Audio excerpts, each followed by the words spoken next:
ายดีพ่อแม่พี่น้องปองปายเบอร์สุขุสุคนและกากราบขอบุญขอบคุณผู้ใหญ่ใจดีเนาะมื้อนี้น้องเอี้ยงก็ไปเอาเงินพี่น้องพอดีพ่อบุญเพิ่นอยู่ประเทศอเมริกาเพิ่นฝากมาให้เนาะ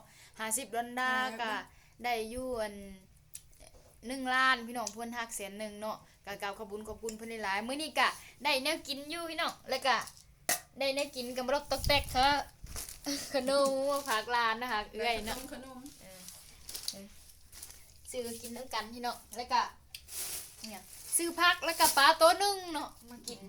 อันแล้วก็น้องเอียงก็ซื้อมักทั่วพี่น้องพอดีว่าปลูกเนาะปลูกพอได้เก็บซื้อปลาแดกเป็นนัวก็โอ้เนาะได้ล้นได้มักทั่วนี่ก็เลยเอาไปต่อยอดพี่น้องนี่ปลูกนี่พอดีว่าซื้อเอา2 ปองโอ้นี่ก็140ได้เนี่ยมึงก็พอซื้อในผักของปอมมาให้กูแน่ลืมมันบ่เห็นในพักยังนะมันเข้าไปในแต่ในหมากอันนี้นี่พี่น้องแล้วก็แม่กำลังเฮ็ดกินอยู่พี่น้องได้ปลาตัวนึงก็กับขอบคุณผู้ใหญ่ใจดีอยู่ทางประเทศอเมริกาเด้อหรือว่าพ่อบุญเนาะที่โอนเงินมาให้ที่ส่งเงินมาให้น้องเอียงเนาะเบิ่งเงินกับเงินล้านนึงก็ซื้อเบิดแล้วเด้ถอดเงินเดือด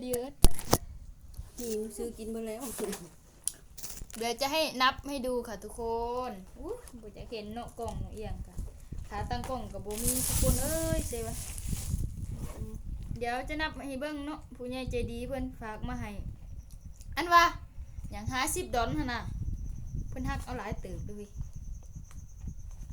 เพิ่นฮักเอาหลายเติบไปนี่ดิเป็นเงินกีบทุกคนขาตั้งกล่องกับบ่มีมาเนาะ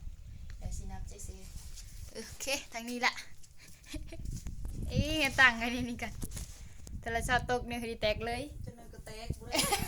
นี่แหละนี่ทุกคนได้1,000,000เนาะพอดีว่าเขาซื้อเครื่องเขาซื้อนึกกินมากะเบิดยวน3แสนแล้วทุกคนนี่เหลือ7แสนนี่1นี่2 3 4 5 6 7อันนี้คือเงินที่พ่อบุญฝากมาให้อยู่ประเทศอเมริกาเนาะ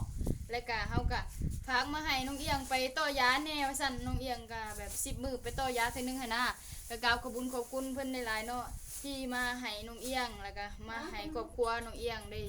ใช้จ่ายแนวจำเป็นเนาะน้องเอียงก็ซื้อแนวอยู่แนวกินให้มากินน้ำกันว่าสิเห็นซะแล้วก็เพิ่นว่าให้แม่ใส่น้ำเนเด้อว่าซั่นเนาะเดี๋ยวก็สิให้แม่ใส่คือกันแล้วก็เรือหั่นก็น้องเอียงไปต่อยา น้องเอียงกินหลายกูเข้าใจเพิ่นนี่หลายเนาะเข้าใจผู้ใหญ่ใจดีนี่หลายที่ช่วยเหลือน้องเอียงแล้วก็ส่งเงินมาให้น้องเอียงเนาะเอาเอื้อยนี่50,000นี่ไม่ให้คุณให้ร้านน้อยให้เจ้าหั่นเอาอันดินเอาไปให้เองไว้เฮ็ดคิวอ่ะไปดิร้านก็ขอนี่เด้ออีหยังขอนี่เด้อว่าซั่นร้านน้อยว่าโอ้ยว่าอันมื้อนี้หันว่าเสเลียงหันไปเอาเงินพ่อบุญใจดีว่ะเป็นฝากมาให้พ่อบุญหันฝากเงินมาให้เสเอียงว่ะแล้วก็ให้แม่ใส่บ่หลายดอกเพราะว่าแม่ก็สิได้อยู่ประมาณ100,000หรือ200,000นี่แหละเนาะกายหันน้องเอียงก็สิเอาไปต่อยาทุกคนเพราะว่าเฮาก็ไปต่อก็หาเงินบ่ทันเนาะต่อยาก็แพงนี่แพง645,000พุ่นแต่ละงวดได้กินแต่10 มื้อทุกคนเอากลับขอบใจหลายๆเด้อขอให้เพิ่นอยู่ดีมีแฮงมีความสุขหลายๆเด้อพ่อบุญขอให้ร่ำรวยๆเด้อให้ได้หลายกว่าเก่าเนาะให้น้องเอียงซ้ำนี่ให้ได้หลายกว่าให้เพิ่นมันให้เพิ่นยืนขอให้มันให้ยืนเด้อมีสุขภาพร่างกายแข็งแรงพอได้กินน้ำเพิ่นถึกเลขเด้อคันว่าถือเลขอะ